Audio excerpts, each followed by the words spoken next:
ఇండియాలో పీహెచ్డీ చేసిన తొలి మహిళ. మధ్యప్రదేశ్ ఇండోర్కు చెందిన కమల్ సుహానీ సైన్స్ రంగంలో పీహెచ్డీ చేసిన తొలి భారతీయ మహిళ. తండ్రి, మేనమామ శాస్త్రవేత్తలు కావడంతో వారి అడుగు జాడల్లో ఆమె నడిచారు.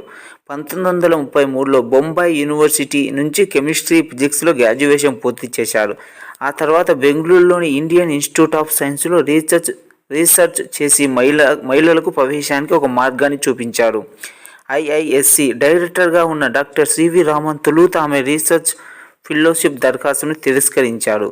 ఏడాది పాటు ఆమె కమల్ పరిశోధనని పరిశీలిస్తుంది.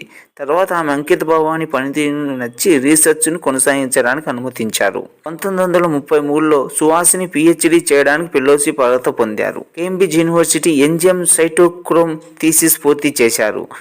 భారత్కు తిరిగి వచ్చాక వర్రి పప్పు ధాన్యాల్లో ఉండే పోషకాలు, విటమిన్ల గురించి పరిశోధనలు కొనసాగించారు. ఆమె చేసిన కృషికి రాష్ట్రపతి అవార్డు లభించింది. బొంబాయిలోని రాయల్ ఇన్స్టిట్యూట్ ఆఫ్ సైన్స్కు మొదటి మహిళా డైరెక్టర్గా పనిచేసిన ఆమె 1998లో కన్నుమూశారు.